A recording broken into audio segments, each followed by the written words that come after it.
एक बुढ़िया माता ऐसे ही भगवान से मांगती थी और भगवान विष्णु प्रकट हो गए। ध्यान से सुनना। कहने लगे, बूढ़ी मैया तुझ पे चला नहीं जाता, तू कुछ मांग ले।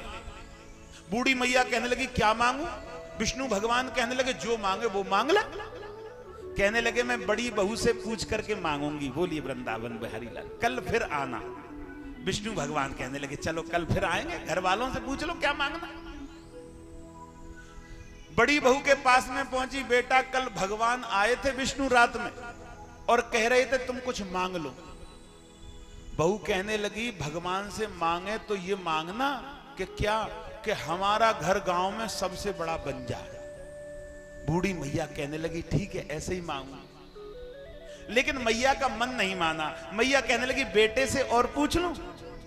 बेटे के पास में गई, बेटा रात को भगवान विष्णु आए थे। अच्छा विष्णु? हाँ। क्या कह रहे थे? कहने लगे, कुछ मांगो। तो तुमने कहा? मैंने कहा कि घर वालों से पूछ लूं, तो मैंने सोचा बेटे से पूछूं। बता बेटे क्या मांगू? कहने लगे, मैया तू भगवान से ऐसी चीज मांगना कि मेरे बेटे का बिजनेस संसार में सबसे बड़ा हो जाए। मैया कहने लगी, ठीक है ऐसे ही मांगूंगी। अब अगले दिन भगवान फिर प्रकट हो गए विष्णु। ध्यान से सुनना। मैया तुमने बच्चों से कुछ पूछा? हाँ पूछा। क्या क्या?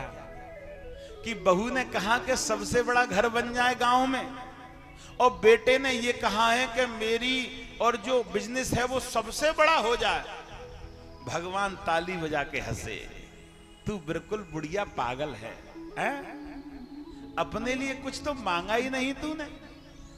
माता रोने लगी, कहने लगी, मुझ पर मांगना नहीं आता। बोली वृंदावन बिहारी लाल की। अगर मैं मांगना जानती तो किसी और से क्यों पूछती। मेरा कहने का तात्पर्य ये है, ये गृहस्थी आश्रम ऐसा है कि माता पिता ने भगवान से अपने लिए कभी कुछ नहीं मांगा। मांगा तो तुम जैसे अपने बच्चों के लिए मांगा। बोली वृंदावन बिहारी लाल की जय। जिन बच्चों के लिए इतना कुछ मांगा है, उन आने वाली पीढ़ी के बच्चों को ध्यान रखना चाहिए। खाना पीना, घर मकान, नौकरी, ये देने वाला कौन है? भगवान तो देता ही है, लेकिन भगवान देता जरूर है, लेकिन देने का कर्तव्य मेरे माता और पिता ने किया है। माता ने जब पूजा करी तभी कही बेटा कुछ बन जाए, तब पूजा करी जब ये बोला कि बहू संस्कारी घर में आ जाए। इतने पागल माता पिता हैं, बेचारे अपने लिए कुछ नहीं मांगते। इसीलिए भगवान कहते हैं वही संत हैं। बोली वृंदावन बिहारी लाल।